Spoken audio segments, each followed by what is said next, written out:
Welcome to welcome to our channel చాలా friends creations Telugu love and romantic stories love game season 2. అయితే డాన్కి heart donate చేయాలి అనుకున్న person మరెవరో కాదు, నందన. ఆమెకు రేర్గా దొరికే బ్లడ్ గ్రూప్ మరియు డాన్కి సిమిలర్గా హార్ట్ కూడా మ్యాచ్ అవ్వడంతో ఆపరేషన్కి అన్నీ సిద్ధం చేసుకున్న జిత్తు కోసం కొద్ది సమయాన్ని ఇచ్చాడు రాజశేఖర్. విక్కీకి నందన కావాలి, జిత్తుకి విక్కీ ద్వారా నందన ఆస్తి మొత్తం కావాలి, రాజశేఖర్కి విక్కీ నందనల చావు కావాలి. పై వాటిలో ఏది జరగాలి అన్నా ముందు నందన ప్రాణాలతో ఉండాలి. అందుకే హార్ట్ సర్జరీకి అన్ని ఏర్పాట్లు చేసుకున్న రాజశేఖర్తో చాలాసేపు వారించి మరీ ఆపరేషన్ని కొద్ది సమయం పోస్టుపోన్ చేశాడు జిత్తు. ప్లాన్లో భాగంగానే విక్కీకి కాల్ చేసిన జిత్తు అతడు ఎక్కడ ఉన్నది విక్కీకి చెప్పి ఆస్తి పేపర్స్ తీసుకుని పోలీసులకి ఎటువంటి ఇన్ఫర్మేషన్ ఇవ్వకుండా ఒంటరిగా రమ్మన్నాడు. అసలే బాంబు దొరక్క కింద మీద పడుతున్న పోలీసుల హెల్ప్ అడగడానికి రెడీగా లేని విక్కీ రాజ్కి అతడు చేయవలసిన విషయం వివరించి చెప్పి ఒంటరిగా కారులో జిత్తు డెన్కి స్టార్ట్ అయ్యాడు. ఇక విక్కీకి అర్థమైంది, వైభవ్ అతడు కలిపి ఆడిన నాటకం రాజశేఖర్ జిత్తు వాళ్ళకి తెలిసిపోయింది అని. సమయం అర్ధరాత్రికి దగ్గరలో పరిగెడుతుంది. జనసంచారం లేని దట్టమైన అడవి ప్రాంతం లాంటి ఊరి చివర ఎవరి ఊహలకి అందకుండా బయట ప్రపంచం కంటికి ఆనకుండా ఉంది ఆ డెన్ ఉన్న ప్లేస్. అక్కడికి ఎంటర్ అవ్వడంతోనే రాజశేఖర్ మనుషులు వచ్చి అతడి కార్ని మరియు విక్కీ దగ్గర ఉన్న గన్ను లాంటి ఆయుధాలని స్వాధీనపరుచుకుని విక్కీ 2 చేతులకి వెనక్కి పెట్టి టై చేసి లోపలికి తీసుకుని వెళ్ళారు. బయట ఉన్న పిచ్చి చెట్లకి లోపల ఉన్న ఇంటీరియర్కి అసలు సంబంధం లేకుండా ఫుల్ లైటింగ్తో మెలిసిపోతున్న ఆ ప్లేస్ని విక్కీ ప్రతి మూలన స్కాన్ చేస్తూ రౌడీలు నడిపిస్తున్న వైపు వెళ్ళాడు.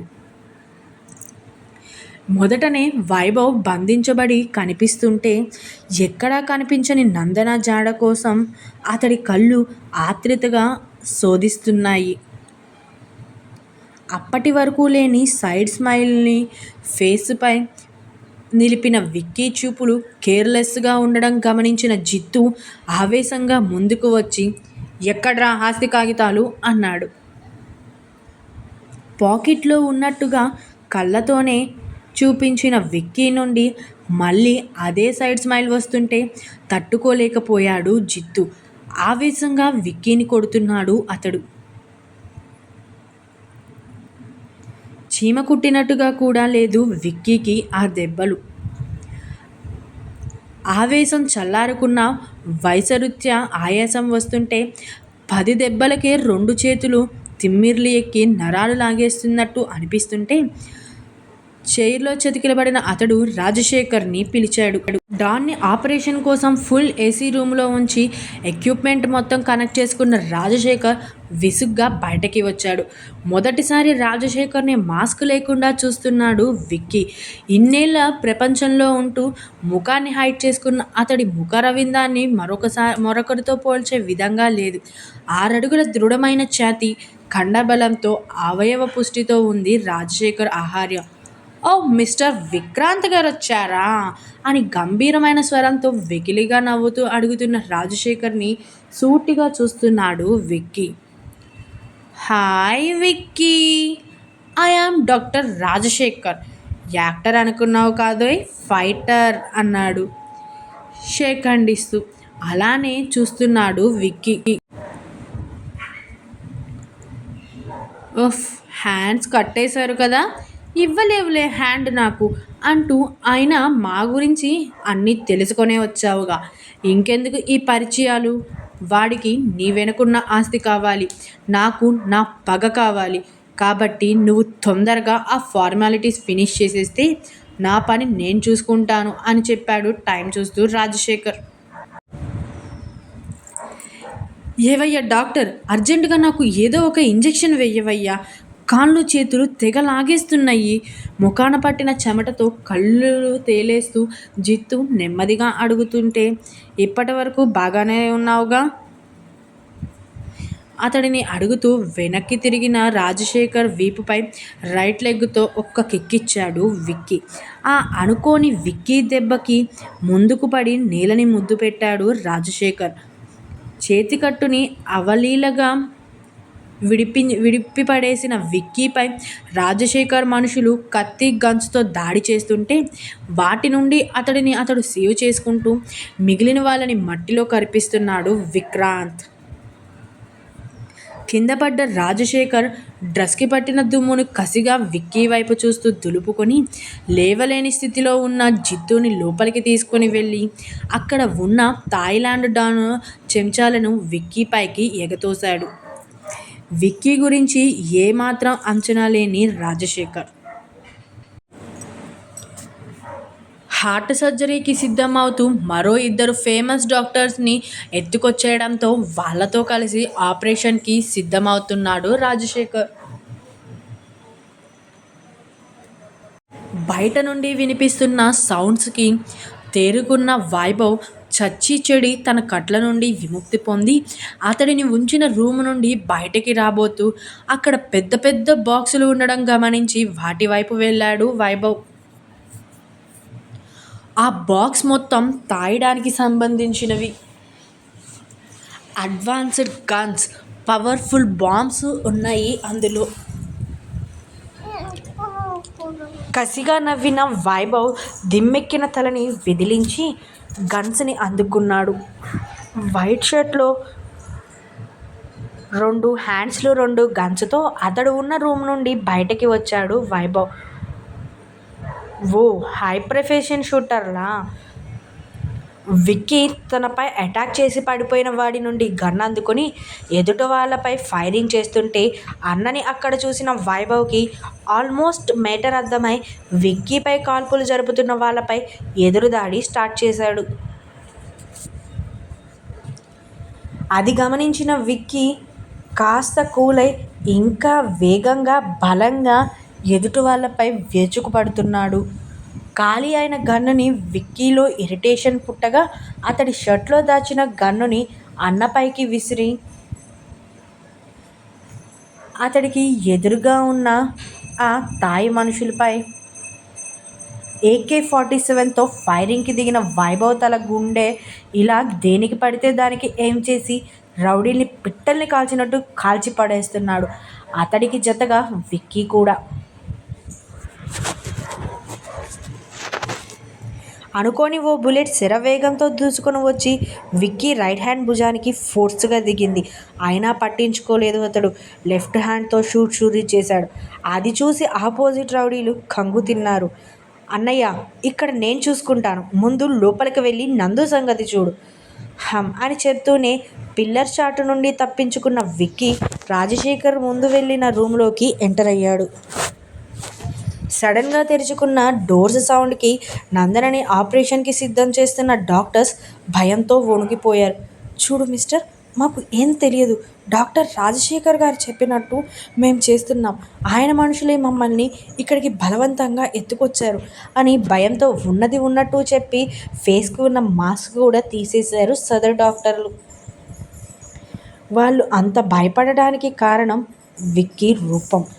గుండీలు ఊడిపోయిన బ్లాక్ షర్ట్, పాలమీగడ లాంటి శరీరం రక్తంతో మెరుస్తుంది.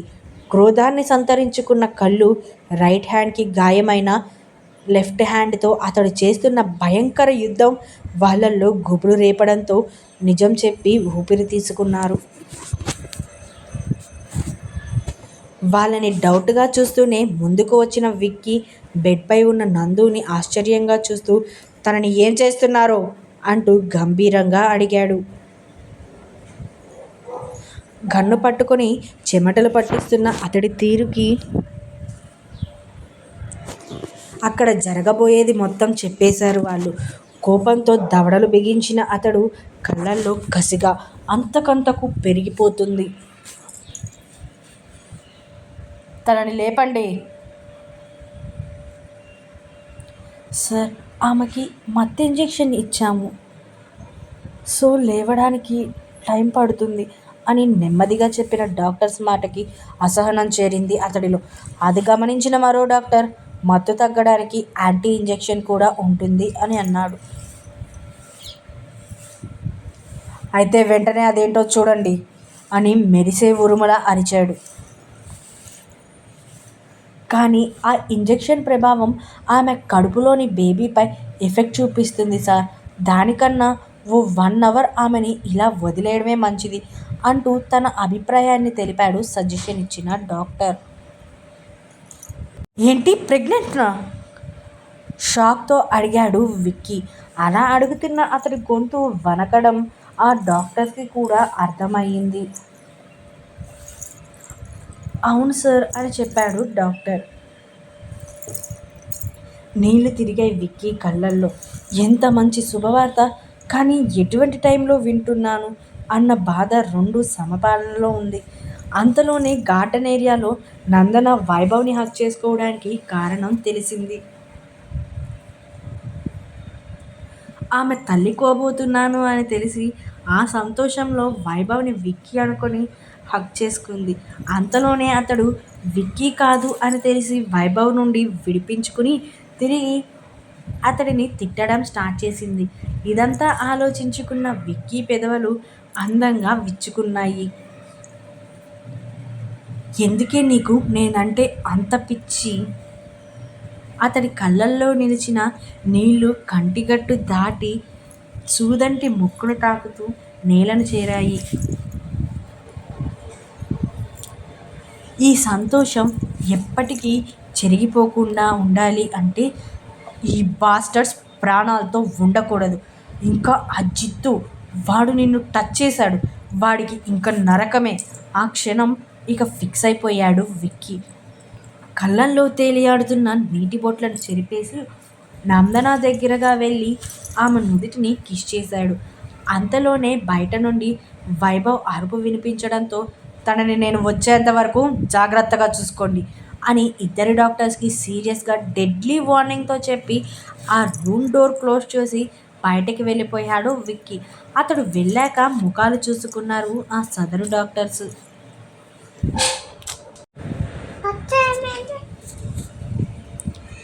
వైభవ్ పాదానికి బుల్లెట్ తాకింది.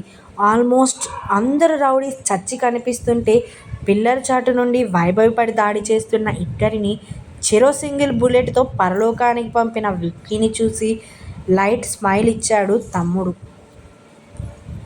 నువ్వు ఓకే కదా వైభవ్ గురించి విక్కీ అడుగుతుంటే, కంగ్రాట్స్ రా, తండ్రి కాబోతున్నావు అన్నాడు హ్యాపీగా స్మైల్ చేస్తూ. అవ్వడం గొప్ప కాదురా, కాపాడుకోవడం గొప్ప. You are always in heights రా. నిన్న నీ భార్య దృష్టిలో, ఈరోజు నా దృష్టిలో, రేపు నీ పిల్లల దృష్టిలో హార్ట్ఫుల్గా చెప్పాడు వైభవ్. సమాధానం ఇవ్వకుండా నువ్వు ఓకే కదా అన్నాడు మళ్ళీ.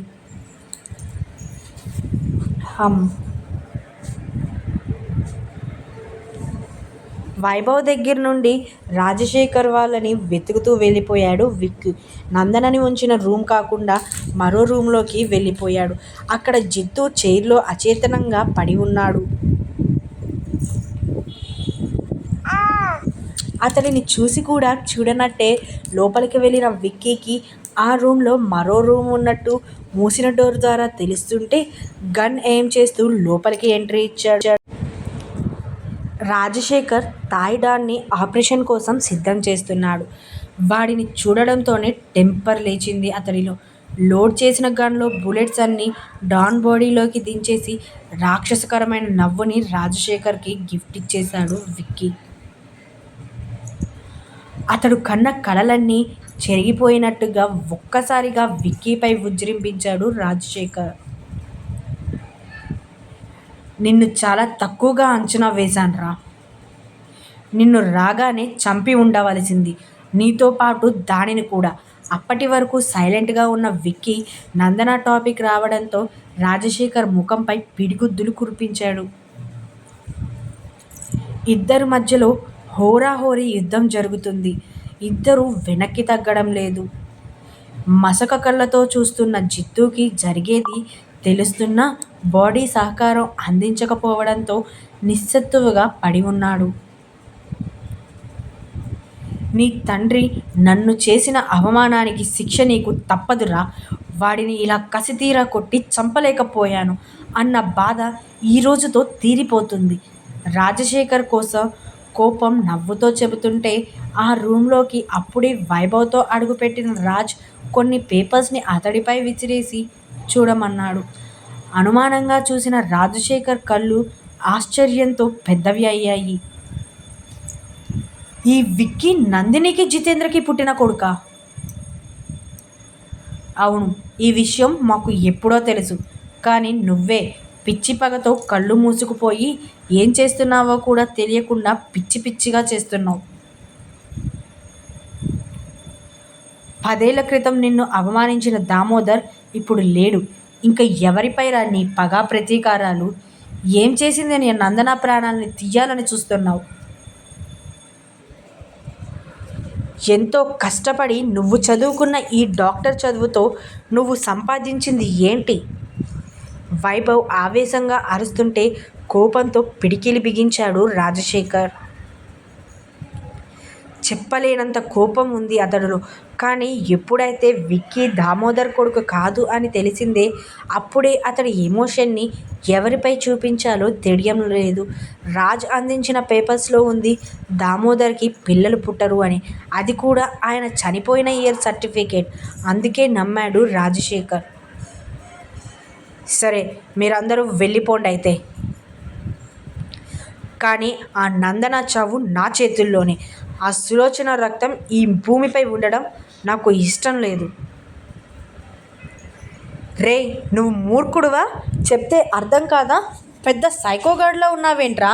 నీలాంటి వాడిని ఆ సులోచన గారు వద్దనుకోవడంలో తప్పు లేదు అని రాజ్ అరిచేశాడు. మీకేం తెలుసురా నా ప్రేమ గురించి? ప్రేమంటే మనం ప్రేమించిన వాళ్ళని జీవితాంతం ఆనందంగా సంతోషంగా ఉండేలా కాపాడుకోవడం తప్పితే ఆ ప్రేమించిన అమ్మాయి మనల్ని కాదు అనింది అన్న ఒక్క రీజన్తో వాళ్ళని ఈ లోకంలో లేకుండా చేయడం ఎలా ప్రేమ అవుతుంది? విక్కీ ప్రశ్నిస్తుంటే మౌనంగా ఉండిపోయాడు రాజశేఖర్. నా నందన ప్రాణానికి నా ప్రాణం అడ్డు. దానిని టచ్ చేయాలి అన్న ఆలోచన వచ్చినా సరే నీకు డెత్ కన్ఫర్మ్ నా చేతుల్లో. పొగరు ధ్వనించింది విక్కీ మాటల్లో.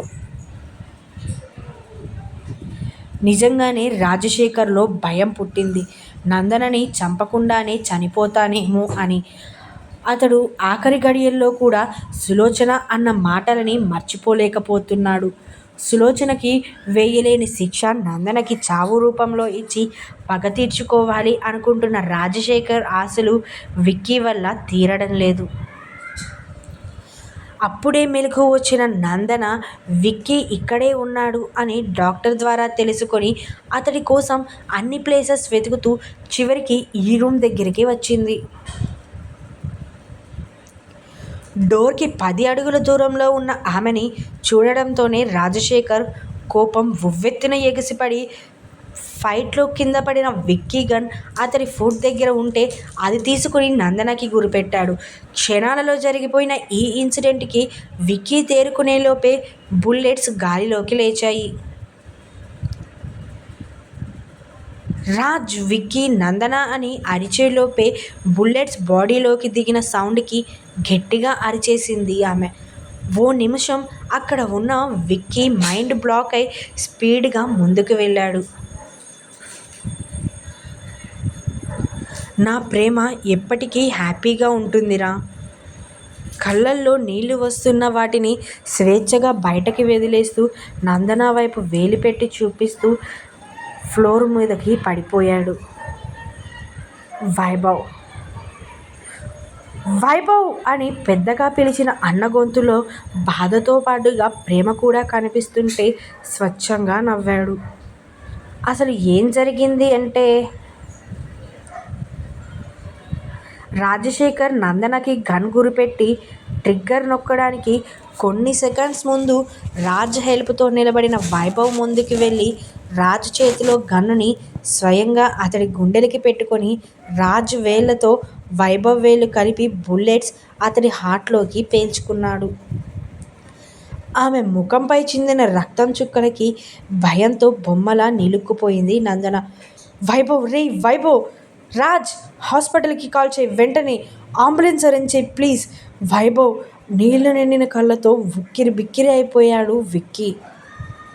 జరిగిన దానికి షాక్ అయిన రాజ్ బొమ్మలా నిలబడిన నందనని మళ్ళీ షూట్ చేయబోతుంటే వైభవ్కి జరిగిన అన్యాయం తట్టుకోలేక రాజ్ రెచ్చిపోయి రాజశేఖర్ని వెనక్కి నెట్టుకుంటూ పోయి బిల్డింగ్ విండో నుండి బయటికి తోసేశాడు. విండో సిమెంట్ సన్సైడ్కి తలకొట్టుకున్న రాజశేఖర్ కింద ఉన్న కారుపై అమాంతం పడి పగ కంటే ముందు ప్రాణాలు వదిలేశాడు. ప్రేమ ప్రేమ అంటూ ప్రేమించిన అమ్మాయిని చంపుకున్న రాజశేఖర్ ఇప్పుడు పగ పగ అంటూ అదే ప్రేమించిన అమ్మాయి కూతురు కారణంగా అనంత వాయువుల్లో కన్నుమూశాడు. వైభవ్ కొన ఊపిరితో కొట్టుకుంటున్న తమ్ముడి కోసం విక్కీ అరుస్తుంటే బొమ్మలా నడుస్తూ ముందుకు వచ్చి కింద కూర్చుంది తను. నందు ఎప్పుడూలానే అతడి కళ్ళల్లో ఆమె పట్ల ప్రేమ కనిపిస్తుంటే నన్ను క్షమించు వైభవ్ అంటూ 2 చేతులు జోడించింది ఆమె. లేదు నందు, నువ్వే నన్ను క్షమించాలి. నీ పట్ల చాలా తప్పుగా మూర్ఖంగా బిహేవ్ చేశాను. తప్పకుండా క్షమిస్తావు కదా? అయ్యో! అరిచి ఏడుస్తున్న నందన హ్యాండ్ని విక్కీ చేతుల్లో పెట్టి తనకి ఎన్నటికీ నువ్వే రక్ష అన్నాడు వైభవ్. ఏమీ చేయలేని నిస్సహాయత స్థితిలో డాక్టర్స్ అంటూ అరిచాడు విక్కీ. అక్కడ జరిగిన మారణ హోమం చూడలేక వాళ్ళు ఎప్పుడో పరుగు తీశారు. రాజ్ అయితే విక్కీ దగ్గర ఉన్న ట్రేసింగ్ డివైస్ ద్వారా వచ్చాడు కానీ వాళ్ళు ఇక్కడ ఉన్నట్టు ఎవరికీ తెలియదు. చివరికి సూర్యకి కూడా. ఇక్కడ నుండి సిటీకి వెళ్ళడానికే 2 గంటల సమయం పడుతుంది. నందు ఎగశ్వాస తీస్తూ అతడు పిలుస్తుంటే ఆతురతగా ఏంటి వైభవ్ అని అతడి చేతులు పట్టుకుంది. చివరి కోరికగా ఒక్కసారి నిన్ను కిస్ చేయనా అని బెదురు కళ్ళతో అతడు తడబడుతూ చెప్తుంటే ఒకసారి విక్కీని చూసి హా అంది భారమైన మనసుతో. నందన 2 చెంపలని గట్టిగా పట్టుకొని ఆమె నుదుటిపై గాఢంగా ముద్దు పెట్టుకున్న వైభవ్ కోరిక, ఆశ, ఊపిరి ఒకేసారి తీరిపోయాయి.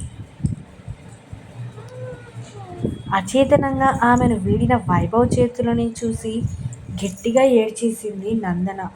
విక్కీ గుండెల్లో ముఖం దాచి. అటు విక్కీ పరిస్థితి కూడా అలానే ఉంది. రాజ్ కూడా వైభవ్ ముందు మోకాళ్ళపై కూర్చుని ఏడుస్తున్నాడు. శ్వాస ఉన్నా కదలలేని అతడి పరిస్థితికి ఓ పక్క కొడుకు మరణం, ఓ పక్క అతడిని మానసికంగా కృంగతీయడంతో తన చావుని తానే కోరుకున్నాడు జిత్తు.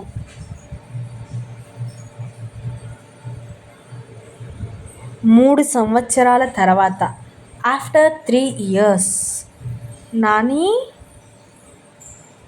అమ్మ చూడు తోడుతుంది అంటూ విజయగారు చంక ఎక్కిన కొడుకుని దూరం నుండే ఉరిమి చూస్తుంది నందన.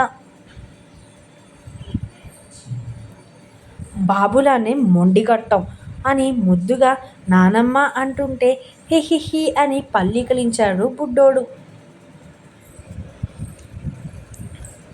విక్కీ విక్కీ! నందన అరుపుకి జుమ్ నుండి బయటకి వచ్చిన విక్కీ ఇప్పటికీ అదే హాట్ బాడీతో ఆమెకు చెమటలు పట్టిస్తుంటే మనసులో మొగుడికి దిష్టి తీసి నీ కొడుకు చూడు చెడ్డీ కూడా వేసుకోకుండా ఎలా తిరుగుతున్నాడో అని భర్తకి కంప్లైంట్ ఇచ్చి రూమ్లోకి వెళ్ళింది. విజయ్ గారి నుండి బాబుని తీసుకున్న విక్కీ వాడికి ఊసులు చెబుతూ డైనింగ్ టేబుల్పై ఉన్న బట్టలు వేసి రూమ్లోకి వెళ్ళాడు.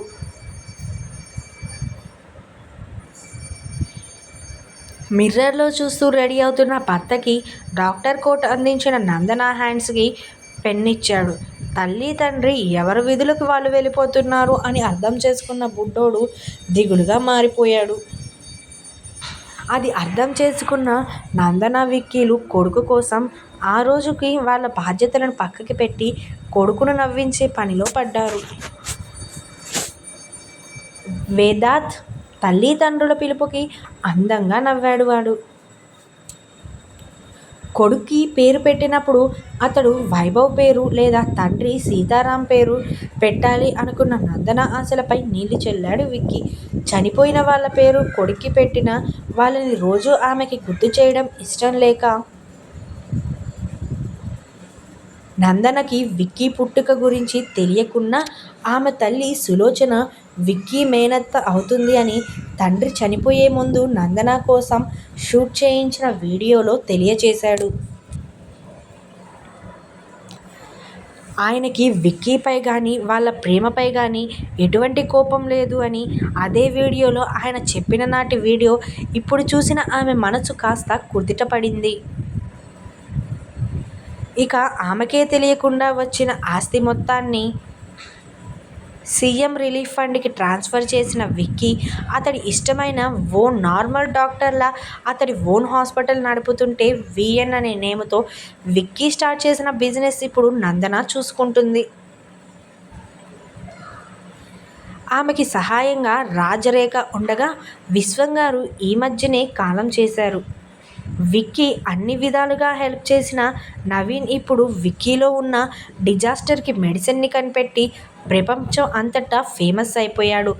గతాన్ని మర్చిపోయిన విజయ విక్కీలో వైభవ్ని చూసుకుంటూ కాలాన్ని గడుపుతున్నారు. నందన తాను పుట్టి పెరిగిన ఊరిని దత్తత తీసుకొని అక్కడ అన్ని రకాల వసతులు కల్పిస్తుంది విక్కీ సహాయంతో. మనవరాలంటేనే గిట్టని చంద్రయ్య ఇప్పుడు ఆమె కిందనే బ్రతుకుతున్నాడు.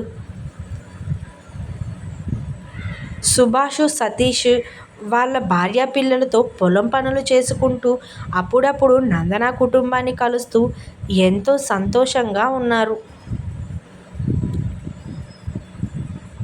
వీటన్నిటికీ మించి టైంతో పని లేకుండా భార్యతో హ్యాపీగా కాలాన్ని గడుపుతూ ప్రయాణాన్ని కొనసాగిస్తున్నాడు విక్రాంత్ భార్య నందన సమేత.